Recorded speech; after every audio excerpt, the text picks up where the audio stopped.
The Virginia autumn of 1847 arrived with a particular cruelty, painting the tobacco fields in shades of amber and rust while the enslaved workers bent their backs to the harvest. Margaret stood at the kitchen window of the big house, her hands submerged in dishwater that had long since gone cold, watching the distant figures move through the rows. Somewhere among them was Samuel, the man she had married in a ceremony the master hadn't recognized, performed by an elderly preacher in the quarters under a moonless sky 2 years prior. She was 23 years old, though the mirror showed someone older. The lines around her eyes had deepened in recent months, carved there by sleepless nights and a grief so profound it had become her constant companion. Her hands moved mechanically, washing the same plate over and over, as her mind wandered to places she tried desperately to avoid during daylight hours.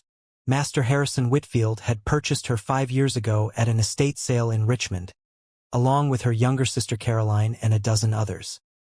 He was a man of moderate wealth, owner of 200 acres and 37 souls, a widower whose first wife had died in childbirth along with their stillborn son. At 45, he had remarried to a frail woman from Charleston who spent most of her days in bed, complaining of headaches and mysterious ailments that no doctor could diagnose or cure.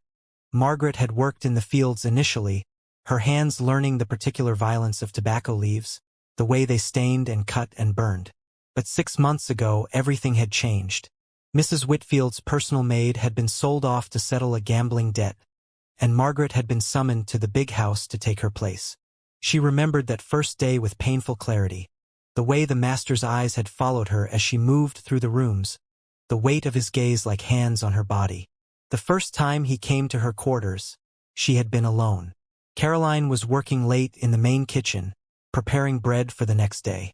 Margaret had been mending a tear in her only spare dress by candlelight when she heard the door creak open. She knew without turning who it would be. Masters didn't knock. "You're a pretty thing," he had said, his voice thick with whiskey. "Wasted on that field hand you call a husband." She had remained silent, frozen, the needle still in her hand. He had moved closer, and she could smell the tobacco and alcohol that clung to him like a second skin. "I've been watching you," he continued. "You move different than the others. Got some grace to you, refinement, even." When he touched her shoulder, she flinched. He had laughed at that, a low sound that made her stomach turn. "You'll learn," he said. "You'll learn to be grateful for my attention. There are worse fates for a woman like you." That night was the first of many. He had made his intentions clear. She belonged to him now, in ways that went beyond the legal ownership written on papers in his study.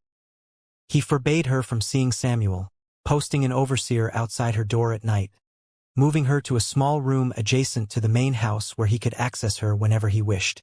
Samuel tried to resist at first, tried to reach her, but the price of his defiance was paid in lash marks across his back and 2 nights locked in the root cellar without food or water. Margaret had begged Samuel to stop fighting it, to survive, to wait. Wait for what neither of them could say. Freedom was a fantasy, a dream that belonged to other people in other places.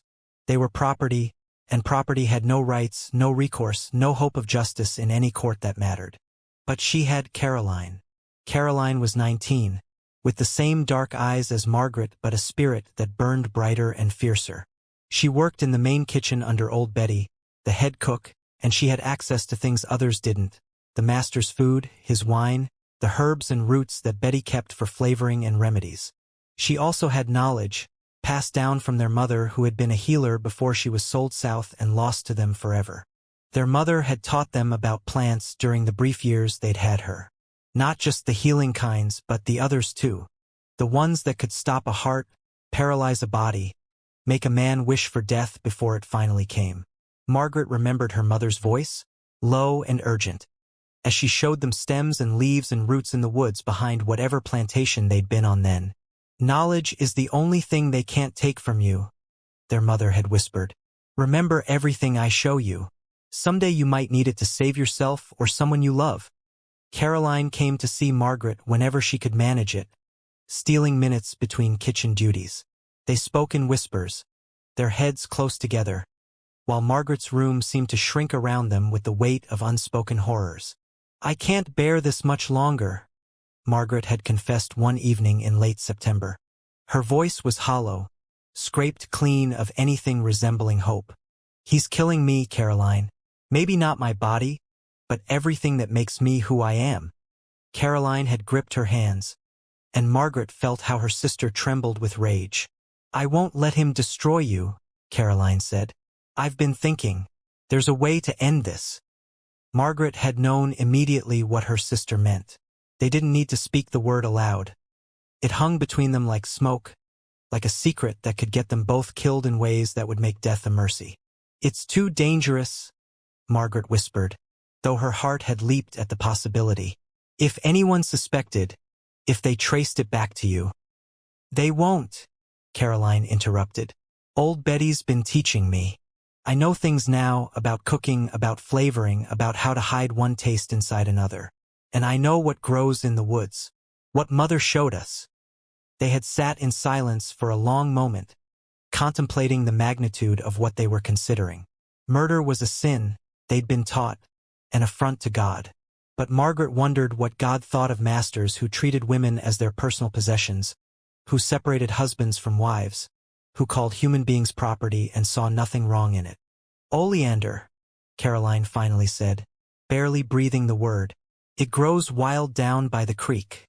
The pink flowers are beautiful, but every part of the plant carries death. Just a little bit mixed into his food over time. Mother showed us how to recognize it, how the leaves are long and leathery, how the sap is white and sticky." Caroline's voice dropped even lower as she continued. "The poison works slowly when given in small amounts. It builds up in the body. First he'll feel his stomach turn, lose his appetite. Then his heart will start to beat irregular, sometimes too fast, sometimes too slow. He'll get confused, see things that aren't there. And finally, when enough has accumulated, his heart will simply stop. The doctors will call it heart failure. A natural death for a man his age who drinks and smokes as much as he does." "You're sure?" Margaret asked, though she wasn't certain if she was asking about the method or the decision itself. "I'm sure I can't watch him hurt you anymore," Caroline replied. "I'm sure that if we don't do something, he'll use you up until there's nothing left, and then he'll move on to someone else. Maybe even me." That last possibility settled it for Margaret. She could endure almost anything for herself, but the thought of Caroline suffering the same fate ignited something primitive and fierce inside her. "How long will it take?" she asked. "A few weeks, maybe a month. Small doses, carefully measured. We have to be patient. Too much too fast, and they'll know it wasn't natural." They began the next week. Caroline went to the creek in the hours before dawn, when the mist still hung low over the water and no one else stirred. She found the oleander bushes easily, their distinctive pink flowers and lance-shaped leaves exactly as their mother had described years ago. She wore gloves made from old rags as she harvested the leaves, remembering her mother's warning that even touching the plant could cause skin irritation. Back in the kitchen, when old Betty was occupied elsewhere, Caroline prepared her poison with the care of an apothecary. She crushed the leaves with a mortar and pestle, working them into a fine paste. The smell was faintly bitter, vegetal. She mixed it with butter and rendered fat, substances that would mask the taste and help the poison integrate into various dishes. The mixture went into a small earthenware jar that she hid at the back of the cold cellar, behind a row of pickled vegetables that no one had touched in months. The first dose went into his morning coffee. Caroline measured it carefully, just the tiniest amount on the tip of a small spoon, stirred into the cream before it was added to the master's cup. She watched from the kitchen doorway as Margaret served it to him, her heart pounding so hard she thought surely everyone could hear it. Master Whitfield drank the coffee without comment, without any sign that anything was amiss. Caroline exhaled slowly. The poison was truly tasteless when properly diluted, just as her mother had promised.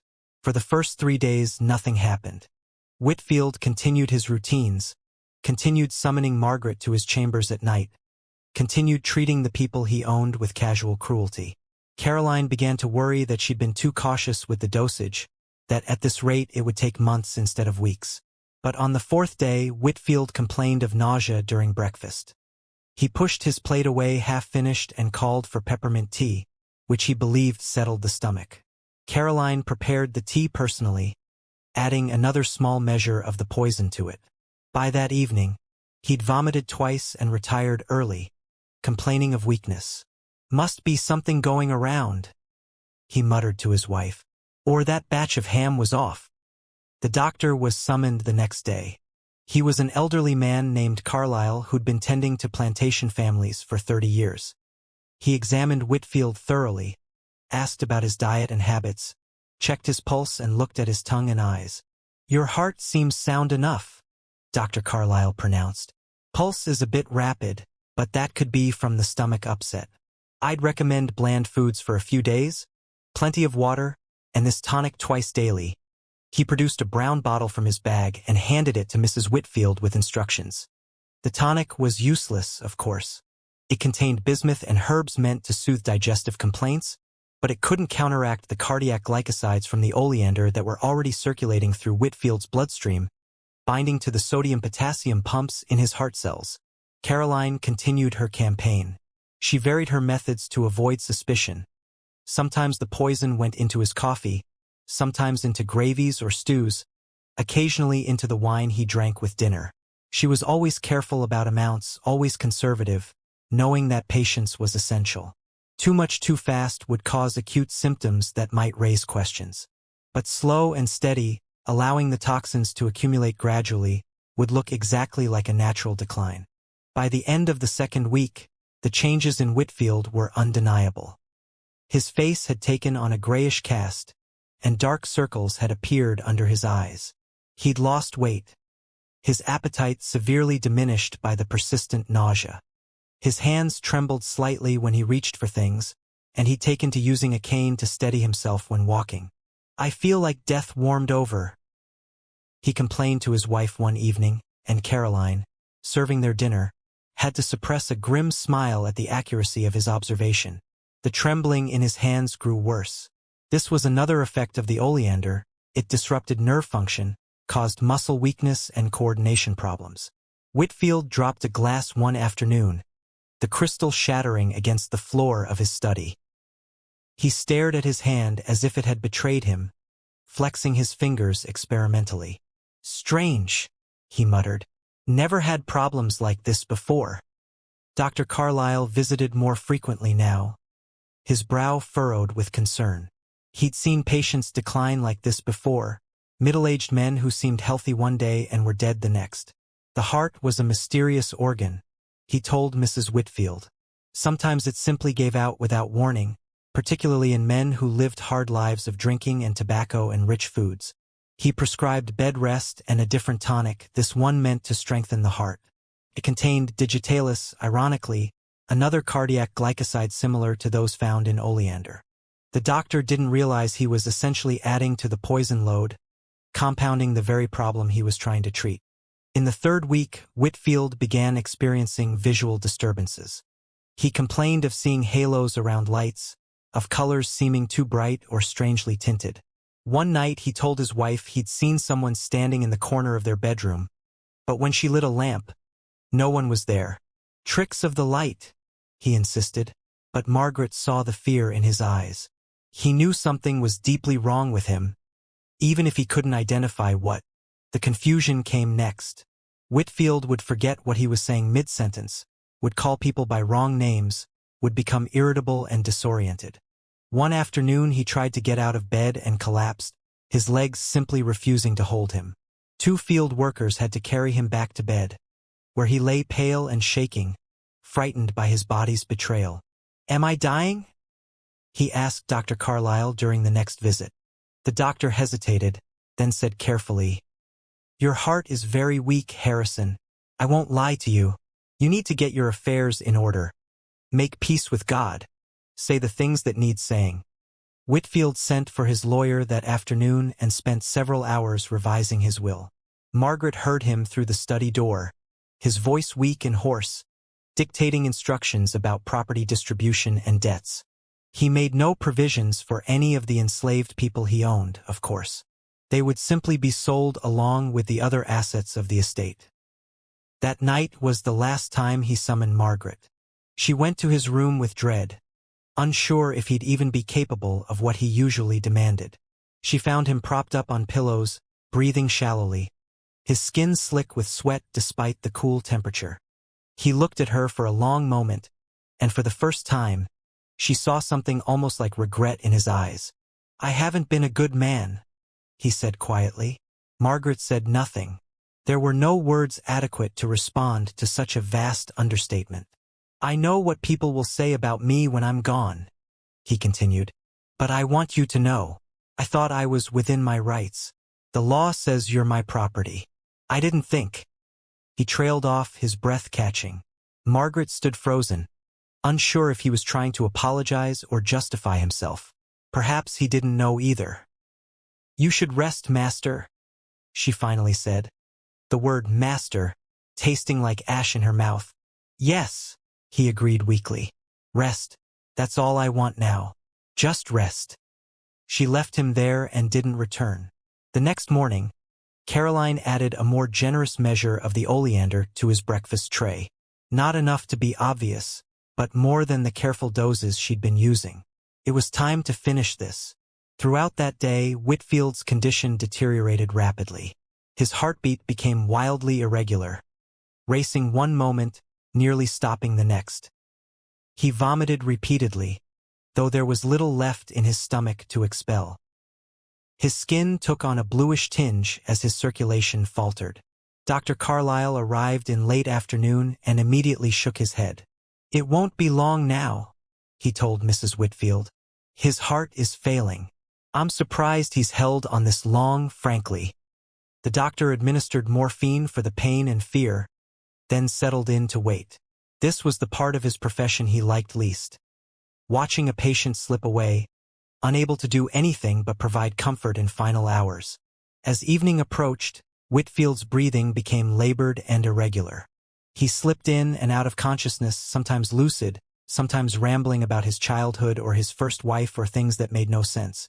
Mrs. Whitfield sat by his bedside, holding his hand, crying quietly. Margaret and Caroline were in the kitchen, supposedly preparing dinner, but really just waiting. They'd know when it was over. The whole house would know. The end came just after sunset. Whitfield had been resting quietly, his breathing shallow but steady, when suddenly he gasped and clutched at his chest. His eyes flew open, wide with panic and pain.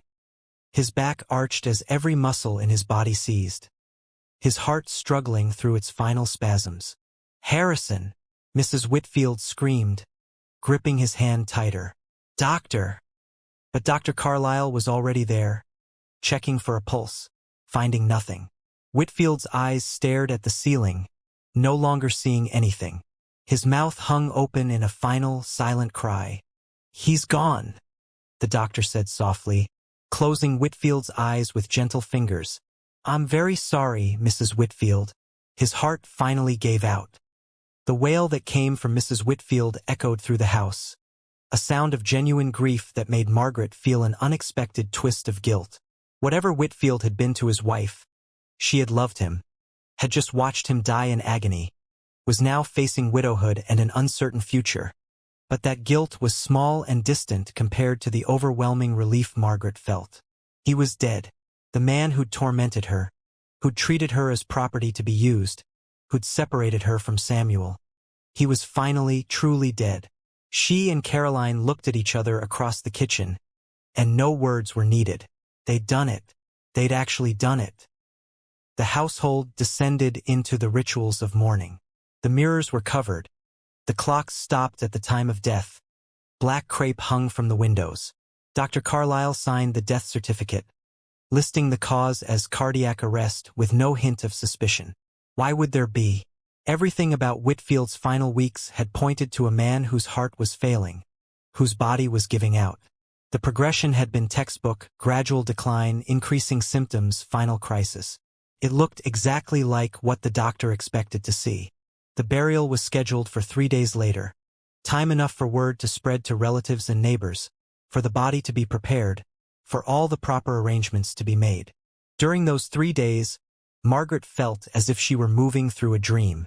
She performed her duties mechanically, helping prepare the body for burial, arranging flowers, receiving morning visitors, while inside she was screaming with relief and terror and a strange hollowness.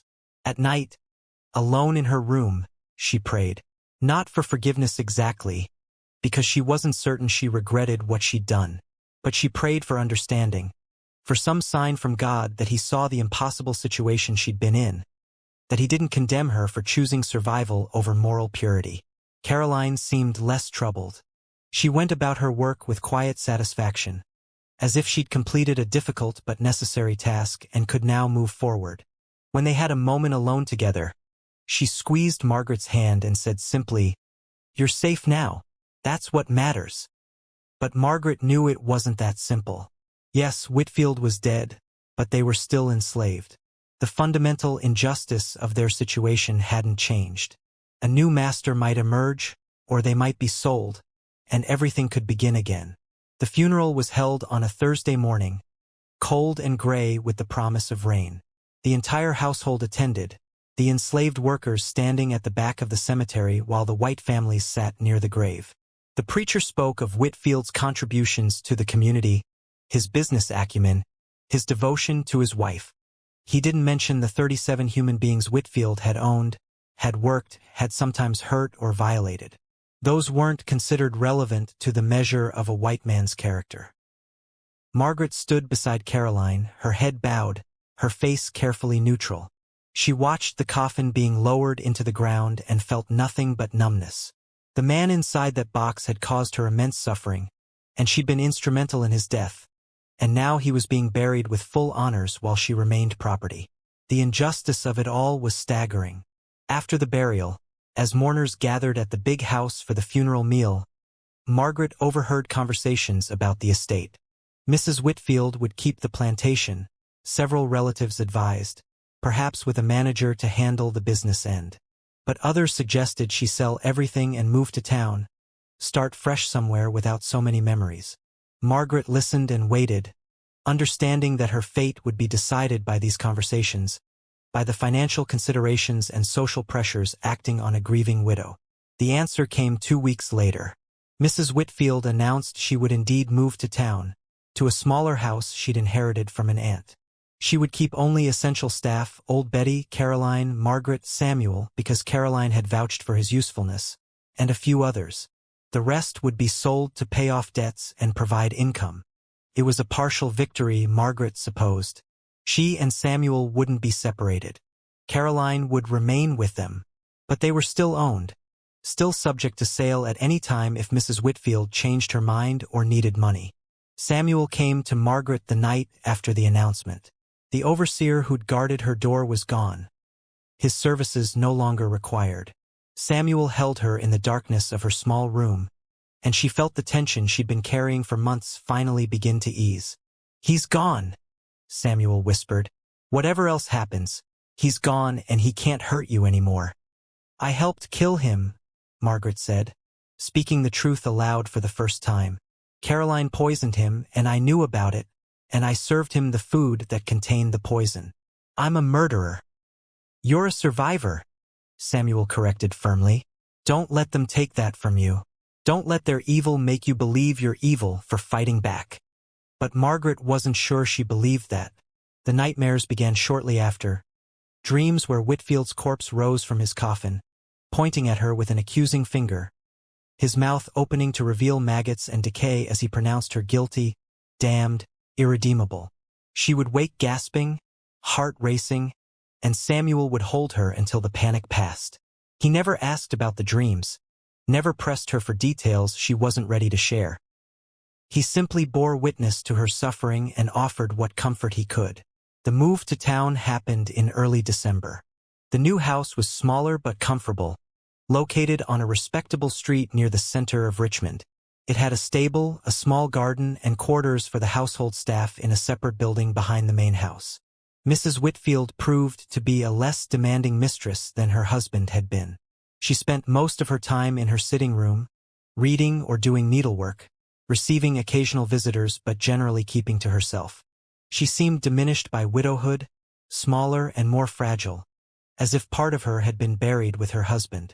Margaret worked as her lady's maid, tending to her clothes and hair, running errands, reading aloud from books and newspapers. It was easier work than field labor, certainly easier than what Whitfield had demanded of her. She tried to be grateful for this small mercy, even as she chafed against the fundamental reality of still being owned. Caroline thrived in the new kitchen. She'd effectively replaced old Betty as head cook, and she took pride in her work, creating elaborate meals that impressed Mrs. Whitfield's occasional dinner guests. She never mentioned the poisoning, never gave any sign that she dwelled on what she'd done.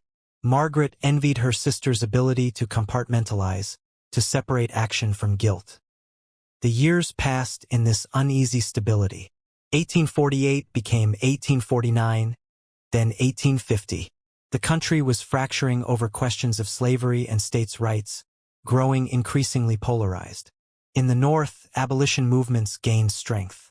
In the South, slaveholders dug in their heels, insisting their way of life was ordained by God and protected by the Constitution. Margaret followed these developments in the newspapers she read to Mrs. Whitfield, and felt a faint, desperate hope that maybe, someday, things might change. But hope was dangerous. It made you vulnerable, made you believe in possibilities that might never materialize. In 1851, Mrs. Whitfield's health began to decline. She'd always been frail, prone to headaches and mysterious pains, but now she seemed to be genuinely ill. Dr. Carlyle diagnosed her with consumption and prescribed rest and mountain air. She lingered through the summer and fall, growing thinner and paler, until she finally passed away in January of 1852, just 4 years after her husband. Her death plunged everything into uncertainty. Mrs. Whitfield had no children, and her nearest relative was a nephew in Charleston who'd never shown much interest in her affairs. The estate went into probate, lawyers descended to catalog assets, and Margaret, Caroline, and Samuel waited to learn their fate. The nephew arrived in early spring.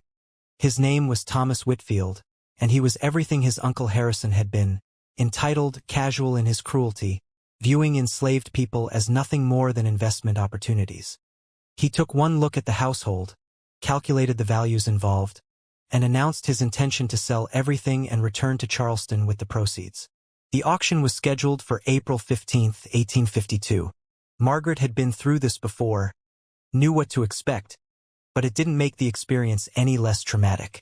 Being evaluated like livestock, having your teeth examined and your body prodded, standing on a platform while white men discussed your worth in dollars and cents. It stripped away any illusion of humanity you might have maintained. Samuel was sold first, purchased by a cotton buyer from Alabama who needed strong workers for his expanding operation. Margaret watched him being led away, their eyes meeting across the crowd, and felt something inside her break. They'd survived so much together, had found their way back to each other after years of separation, and now they were being torn apart again. Caroline went next, bought by a Charleston family who needed a skilled cook. She tried to resist, arguing and pleading, but resistance meant nothing at an auction block. The buyers didn't care about her protests. Margaret was last of their small group. She stood on the platform, numb with grief and shock, barely hearing the auctioneer's descriptions of her skills and qualities. She was sold to a tobacco plantation owner from North Carolina, a man with cold eyes and a cruel mouth who looked at her in ways that made her stomach turn. She thought about that last night with Whitfield, how he'd almost seemed regretful, almost human in his final moments. She thought about the oleander growing wild by the creek, beautiful and deadly. She thought about Caroline's hands crushing those leaves, preparing the poison that had freed Margaret from one kind of hell. And she wondered, as the North Carolina plantation owner took possession of his new property, how long she would survive this time, and whether she would have the courage or opportunity to free herself again if the need arose. The story continued, but this was the moment that defined everything.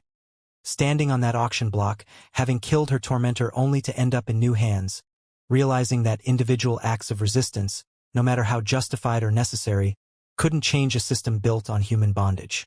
Only war and blood and hundreds of thousands of deaths would accomplish that, and even then, incompletely. Margaret learned to carry her burden of guilt and survival through all the years that followed. The nightmares never fully stopped, though they became less frequent over time. She never forgot Whitfield's face in those final moments. The confusion, the fear, the dawning realization that his body was betraying him. She never forgot the sound of his final gasps, or the way his hand had clutched at his chest as his heart seized and stopped. But she also never forgot what he'd done to her, how he'd treated her as something less than human, how he'd separated her from Samuel without a second thought. And when the guilt became overwhelming, when she questioned whether she was damned for her role in his death, she would remind herself. She had done what was necessary to survive. In a system that offered no justice, no protection, no recourse, she had taken the only action available to her. And if that made her a murderer, then so be it. She would rather be a living murderer than a dead victim. She would rather carry the weight of Whitfield's death than have died herself, spirit broken, humanity erased by years of his violations. The years in North Carolina were hard, perhaps the hardest of her life. But she survived them. She endured. And when Union troops finally arrived in 1864 and announced that she was free, she walked away from that plantation and never looked back. She went searching for Samuel and Caroline, holding on to hope despite everything, and eventually, miraculously, she found them both.